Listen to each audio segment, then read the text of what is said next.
ನಮಸ್ಕಾರ. ಅಧ್ಯಾಯ 12. ವಿಚಿತ್ರ ವ್ರತಾಚರಿತ ಸೋಮವರ್ಷನ ಸಚಿತ್ರ ಚರಿತ್ರೆಯು. ಮಾಡುವುದು ದಿನದಿ ಸುರಪಾನ, ಆಡುವುದು ಪಶುಜೀವ ಹರಣ, ಕೂಡುವುದು ಸತಿ ಇದ್ದು ಜಾರಿಣಿ ಸಹಗಮನ, ಮಾಡುವನು ಶಿವಪೂಜಾ ನಿತ್ಯದಿ, ಆಡುವನು ಶಿವಾಚಾರ ನಿಷ್ಠನು, ಕೂಡುವನು ಶಿವಭಕ್ತ ಸಜ್ಜನರ ಸಂಘವನು. ಸೂತ ಮುನಿವಂದ್ಯರು ಶೌನಕಾದಿ ಋಷಿ ಪುಂಗವರೊಡನೆ ಕುಳಿತಾಗ ಪಾಪದ ಕೆಲಸಗಳನ್ನು ಪ್ರತಿದಿನ ಮಾಡಿದರೂ ಪರಲೋಕದಲ್ಲಿ ಶಿವಗಣ ಪದವಿ ಪಡೆದ ವಿಚಿತ್ರ ನಡತೆಯ ಸೋಮವರ್ಷನ ರಾಜನದೇ ಒಂದು ವಿಚಿತ್ರ ನಿದರ್ಶನವೆನ್ನಲು ಶೌನಕಾದಿಗಳು ಕೃಪೆ ಮಾಡಿ ಮಹಾರಾಜ ಸೋಮವರ್ಷನ ವೃತ್ತಾಂತ ವಿವರಿಸಬೇಕು ಎನ್ನಲು ಸೂತ ಪುರಾಣಿಕರು, ಇದೋ ಆಲಿಸಿರಿ. ವಿಶ್ವದಲ್ಲಿಯೇ ನಮ್ಮ ಭರತಖಂಡ ಸನಾತನ ಧರ್ಮಕ್ಕೆ ಆಶ್ರಯ ಸ್ಥಾನವಾಗಿದೆ. ಈ ನಮ್ಮ ದೇಶದಲ್ಲಿ ಉತ್ತರ ಭಾಗಕ್ಕೆ ಆರ್ಯವರ್ತವೆಂಬ ಹೆಸರು. ಆರ್ಯವರ್ತದ ದೇವನಗರಿಯಲ್ಲಿ ಸೋಮವರ್ಷ ಎಂಬ ಅರಸನು ಬಹುಕಾಲ ರಾಜ್ಯವಾಳಿ ಕೈಲಾಸ ಪದವಿ ಹೊಂದಿದನು. ರಾಜನು ಅಸುರಿ ಶಕ್ತಿಯಂತೆ ಮಾಂಸ ತಿನ್ನುವುದು, ಮಿತಿಮೀರಿ ಮದ್ಯಪಾನ ಮಾಡುವುದು, ಮದ್ಯದ ಗುಂಗಿನಲ್ಲಿ ವೈಶ್ಯಾಸ್ತ್ರೀಯರೊಂದಿಗೆ ಕಾಮಕೇಳಿಯಾಡುವುದು, ಈ ರೀತಿ ಅನಾಚಾರಿಯಾಗಿ ದುರ್ನಡತೆಯಿಂದ ರಾಜ್ಯದ ಚುಕ್ಕಾಣಿ ಹಿಡಿದಿದ್ದನು. ವ್ಯಭಿಚಾರ ಅನಾಚಾರಗಳಲ್ಲಿ ಲಂಪಟನಾಗಿದ್ದರೂ ಪ್ರತಿನಿತ್ಯ ತನ್ನ ರಾಜಮನೆತನದ ಆರಾಧ್ಯ ದೇವನಾದ ಶಿವನ ರೂಪವಾದ ಗೌರಿ ಶಂಕರನನ್ನು ಪೂಜಿಸಿ ಶಿವ ಧ್ಯಾನ ಮಾಡಿ 5 ಸಾಲು ಶಿವಪುರಾಣ ಪಠಿಸಿ ಶಿವಪ್ರಸಾದ ಸ್ವೀಕರಿಸಿ ಅರಮನೆಯಿಂದ ಹೊರಡುವುದು ಅವನ ನಿತ್ಯದ ಕಾಯಕವಾಗಿತ್ತು. ಆದರೆ ಬಹುಕಾಲದಿಂದ ರಾಜನಿಗೆ ಅಂಟಿಕೊಂಡಿದ್ದ ದುಶ್ಚಟಗಳು ಮಾತ್ರ ಅವನನ್ನು ಬಿಟ್ಟಿರಲಿಲ್ಲ. ಹೀಗಾಗಿ ಈ ವಿಚಿತ್ರ ನಡತೆಯ ಸೋಮವರ್ಷನ ಇರುವಿಕೆಯನ್ನು ಕಂಡು ಆಸ್ಥಾನದ ಮಹಾದಂಡನಾಯಕರು, ಮಹಾನಾಯಕರು, ಚತುರಬಲ ಸೇನಾಧಿಪತಿಗಳು, ರಾಜಗುರುಗಳು ಕೂಡ ರಾಜನ ನಿಜವಾದ ಇರುವಿಕೆಯನ್ನು ತಿಳಿಯದೆ ಚಡಪಡಿಸುತ್ತಿದ್ದರು. ಹೀಗೆ ಇರಲು ಕಾರಣವಾದರೂ ಏನಿರಬೇಕೆಂದು ಚಿಂತಿಸುತ್ತಿದ್ದರು. ರಾಜನ ನಡತೆಯನ್ನು ಕಂಡು ವಿಸ್ಮಯಗೊಂಡ ಅವನ ಪಟ್ಟದರಸಿಯು ಏಕಾಂತದಲ್ಲಿ ಒಂದು ಸಲ ಪತಿಯನ್ನುದ್ದೇಶಿಸಿ, ಹೇ ಸ್ವಾಮಿ, ನೀವು ಶಿವಪೂಜಾ ದುರಂಧರರಿದ್ದು ಶಿವವೃತ್ತಾಸಕ್ತರಿದ್ದು ನಿತ್ಯವೂ ಶಿವಪುರಾಣ ಪಠಿಸುತ್ತಿದ್ದರು ಶಿವನಿಗಿಂತ ಅಧಿಕ ಬೇರೆ ಯಾವ ದೇವನಿಲ್ಲವೆಂದು ಹೇಳುತ್ತಾ ಶಿವಮತ ಪ್ರಚಾರಪಡಿಸಲು ಅಸಂಖ್ಯಾತ ಶಿವಭಕ್ತರನ್ನು ಪ್ರಚಾರಾರ್ಥವಾಗಿ ಕಳುಹಿಸಿದ ನೀವು ನಿಮಗೆ ಗೊತ್ತಿದ್ದ ಸುರಾಪಾನ ಮಾಡುವುದು, ನಿರುಪದ್ರವ ಜೀವಿಗಳಾದ ಮೃಗಗಳನ್ನು ಬೇಟೆಯಾಡುವುದು, ಹಾಗೆಯೇ ವಾರಾಂಗನೆಯರೊಂದಿಗೆ ರತಿಕ್ರೀಡೆಯಾಡುವುದು ಅಷ್ಟೇ ತನ್ಮಯದಿಂದ ಮಾಡುವಿರಿ. ಇದೆಂಥದು ನಿಮ್ಮ ಧರ್ಮ?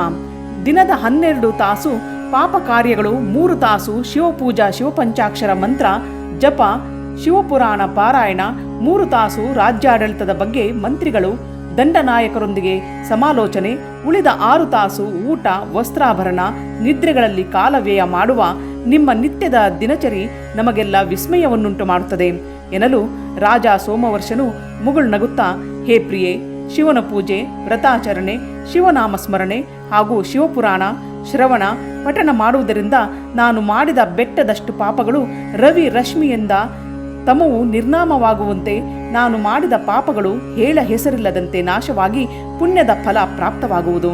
ಶನಿ ಪ್ರದೋಷ, ಸೋಮ ಪ್ರದೋಷ ಹಾಗೂ ಶ್ರಾವಣ ಪ್ರದೋಷ ಕಾಲಗಳಲ್ಲಿ ಮಾಡಿದ ಶಿವಪೂಜೆಯು ಘನಘೋರ ಪಾಪಾತ್ಮವನ್ನು ಪುಣ್ಯವಂತನನ್ನಾಗಿ ಮಾಡಿ ಶಿವ ಸಾಯುಜ್ಯ ಪದವಿಯನ್ನು ತಂದುಕೊಡುವುದು.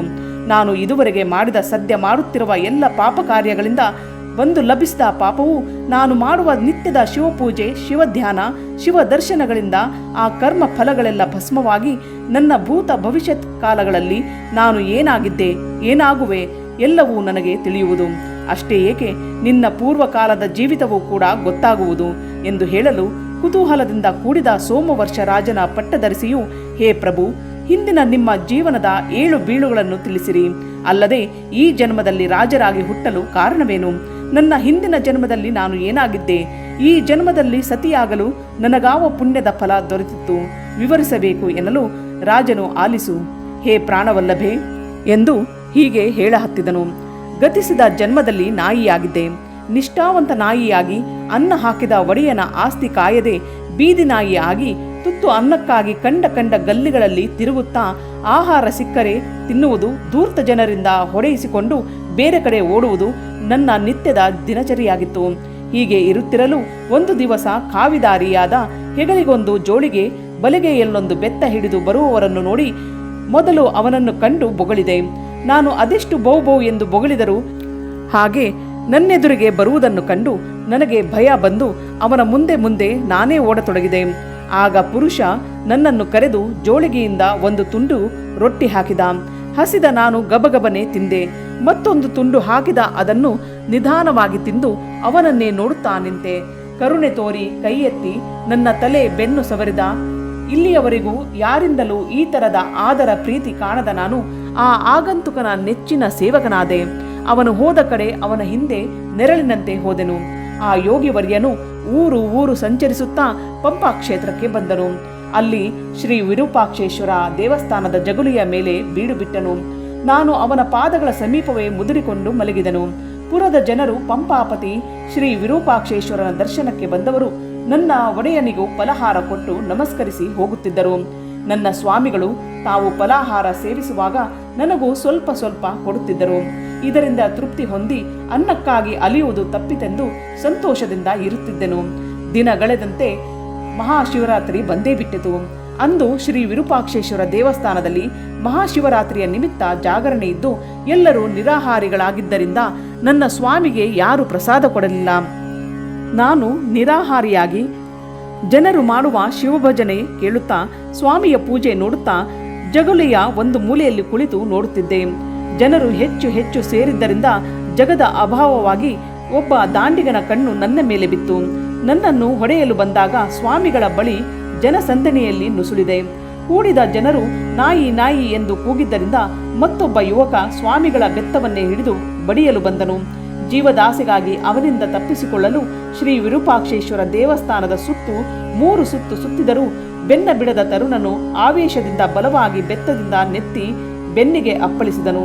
ಆ ಹೊಡೆತಕ್ಕೆ ಕಣ್ಣು ಕತ್ತಲೆಗೂಡಿದಂತಾಗಿ ಶ್ರೀ ವಿರೂಪಾಕ್ಷೇಶ್ವರನ ಎದುರು ನೆಲದ ಮೇಲೆ ಬಿದ್ದು ಒದ್ದಾಡಿ ಪ್ರಾಣ ಬಿಟ್ಟೆನು.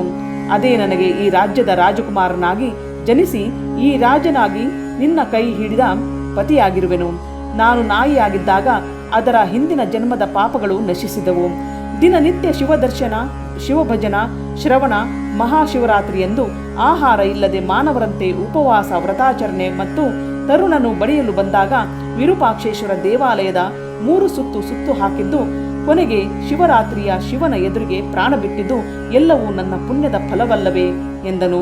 ಆಗ ಪಟ್ಟಧರಿಸಿಯು, ಹೇ ಪ್ರಿಯಪತಿಯೇ, ಹಿಂದಿನ ಜನ್ಮದಲ್ಲಿ ನಾನಾವ ರೂಪದಲ್ಲಿದ್ದೆ, ಹೇಗೆ ಮಾನವಳಾಗಿ ನಿಮ್ಮ ಕೈ ಹಿಡಿಯಲು ಅರ್ಹಳಾದೆ ಹೇಳಿರಿ ಎನ್ನಲು ರಾಜನು, ಪ್ರಿಯ ಪತ್ನಿಯೇ ಆಲಿಸು, ಹಿಂದಿನ ಜನ್ಮದಲ್ಲಿ ನೀನು ಸಹ್ಯಾದ್ರಿಯ ತಪ್ಪಲಲ್ಲಿ ತ್ರಿಪುಂಡ್ರ ಶಿವಾಲಿ ಎಂಬ ದಂಪತಿ ಗಿಳಿಗಳ ಉದರದಿಂದ ನೀನು ಜನಿಸಿದ್ದ. ತಂದೆ ತಾಯಿಯರೊಡಗೂಡಿ ಆಹಾರಾರ್ಥವಾಗಿ ವನದಲ್ಲಿ ಹಾರುತ್ತಾ ಸಮುದ್ರ ದಡದಲ್ಲಿರುವ ಮುರುಡೇಶ್ವರದತ್ತ ಬರುವಾಗ ದಾರಿಯಲ್ಲಿ ಬೇಡರ ಬಲೆಗೆ ನಿನ್ನ ತಂದೆ ತ್ರಿಪುಂಡ್ರ ತಾಯಿ ಶಿವಾಲಿ ಸಿಕ್ಕು ಅಸುನೀಗಿದರು.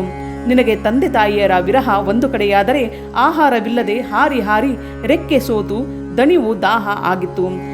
ದಣಿವಾರಿಸಿಕೊಳ್ಳಲು ಮುರುಡೇಶ್ವರ ದೇವಸ್ಥಾನದ ಸಮೀಪವಿದ್ದ ಉಪಹಾರದ ಅಂಗಡಿಯ ಮೇಲೆ ಕುಳಿತಾಗ ಜನರ ದೃಷ್ಟಿ ನಿನ್ನ ಮೇಲೆ ಬಿದ್ದು ನಿನ್ನನ್ನು ಹಿಡಿದು ಕಬ್ಬಿಣದ ಪಂಜರದಲ್ಲಿಟ್ಟು ಸಾಕಬೇಕೆಂಬ ಆಸೆಯಿಂದ ಹಿಡಿಯಲು ಬಂದಾಗ ಜೀವದ ಭಯದಿಂದ ಮೇಲಕ್ಕೆ ಹಾರಿದಿ. ನೀನು ಮೇಲೆ ಹಾರಿದುದನ್ನು ಅಗಸದಲ್ಲಿದ್ದ ಗರುಡ ನೋಡಿದನು. ನನಗೆ ಆಹಾರ ಸಿಕ್ಕಿತೆಂದು ನಿನ್ನನ್ನು ಹಿಡಿದು ತಿನ್ನಬೇಕೆಂದು ರಭಸದಿಂದ ನಿನ್ನ ಕಡೆ ಬರುತ್ತಿರುವಾಗ ನೀನು ಮತ್ತಷ್ಟು ಹೌಹಾರಿ ಗರುಡನಿಂದ ತಪ್ಪಿಸಿಕೊಳ್ಳಲು ಶ್ರೀ ಮುರುಡೇಶ್ವರ ದೇವಸ್ಥಾನದ ಶಿಖರದ ಸುತ್ತ 4 ಸುತ್ತು ಹಾಕಿ ಮುಂದೆ ಹೋಗಬೇಕು ಅನ್ನುವಷ್ಟರಲ್ಲಿಯೇ ಗರುಡನು ರಭಸದಿಂದ ಬಂದು ಬಲವಾಗಿ ರೆಕ್ಕೆಯಿಂದ ಬಡಿಯಲು ನೀನು ಮೇಲಿನಿಂದ ಗಿರಿಗಿರಿ ತಿರುಗುತ್ತಾ ಮುರುಡೇಶ್ವರ ಸ್ವಾಮಿಯ ಮುಂದೆ ನೆಲಕ್ಕೆ ಬಿದ್ದು ಪ್ರಾಣ ಬಿಟ್ಟೆ. ಅಂದೇ ಪ್ರದೋಷ ಶಿವರಾತ್ರಿ ಇದ್ದುದರಿಂದ ನೀನು ಮಾಡಿದ ಪೂರ್ವ ಜನ್ಮದ ಪಾಪಗಳು ನಾಶವಾದವು. ಪ್ರದೋಷ ಶಿವರಾತ್ರಿ ಎಂದು ಉಪವಾಸವಿದ್ದು ಶಿವ ದೇವಾಲಯದ ಶಿಖರದ ಸುತ್ತ ಪ್ರದಕ್ಷಿಣೆ ಹಾಕಿ ಶಿವನೆದರು ಪ್ರಾಣ ಬಿಟ್ಟುದಕ್ಕೆ ಈ ಜನ್ಮದಲ್ಲಿ ಹೆಣ್ಣಾಗಿ ಜನಿಸಿ ನನ್ನ ಪಾಲಿನ ಭಾಗ್ಯ ದೇವತೆಯಾಗಿ ಈ ರಾಜ್ಯ ಲಕ್ಷ್ಮಿಯಾಗಿ ಬಂದು ನನ್ನ ಮುದ್ದು ಮಡದಿಯಾಗಿರುವೆ. ಹೇ ಅರಸುಪುತ್ರನೇ, ಈಗಂತೂ ನಾವು ನಮ್ಮ ಪಾಪಕರ್ಮಗಳನ್ನು ಪುಣ್ಯದ ಫಲದಿಂದ ನಾಶಗೊಳಿಸಿ ಮಾನವರಾಗಿ ರಾಜರಾಣಿಯಾಗಿ ಇದ್ದೇವೆ. ಮುಂದಿನ ಜನ್ಮದಲ್ಲಿ ಏನಾಗುವೆಯೋ ಅನ್ನುವುದನ್ನು ತಿಳಿಯಪಡಿಸುವಿರಾ ಎನ್ನಲು, ಹೇ ಪ್ರಾಣಸಖಿಯೇ ಕೇಳು, ಈ ಜನ್ಮದಲ್ಲಿ ನಾವು ಪ್ರತಿದಿನ ಶಿವಪೂಜೆ, ಶಿವ ಪಂಚಾಕ್ಷರ ಮಂತ್ರ ಜಪ, ಶಿವಪುರಾಣ ಪಠಣ, ಶ್ರವಣ, ಶಿವಲಿಂಗ ದರ್ಶನ ಮಾಡುವುದರಿಂದ ಮುಂದಿನ ಜನ್ಮದಲ್ಲಿ ರಾಜಪುತ್ರಿಯರಾಗಿ ಜನಿಸಿ ಮತ್ತೆ ಸತಿಪತಿಗಳಾಗಿ ಬಾಳುವೆವು ಎನ್ನಲು, ಹೇ ದೊರೆಯೇ, ಈ ನಮ್ಮ ಘನ ಕಾರ್ಯಕ್ಕೆ ನೀವು ಮಾಡುವ ಮಾಂಸಭಕ್ಷಣ, ಸುರಾಪಾನ, ವೇಶ್ಯಾಸ್ತ್ರೀ ಸಂಘದಿಂದ ಹಾನಿಯಾಗುವುದು. ಕಾರಣ ಈ 3 ದುರ್ನಡತೆಗಳಿಂದ ಮುಕ್ತರಾದ ಮತ್ತಷ್ಟು ಒಳ್ಳೆಯದಲ್ಲವೇ ಎನ್ನಲು ಸೋಮವರ್ಷ ರಾಜನು ಹೆಂಡತಿಯ ಮಾತನ್ನು ಆಲಿಸಿ, ನೀನು ಹೇಳುವುದರಲ್ಲಿ ಸತ್ಯಾಂಶವಿದೆ.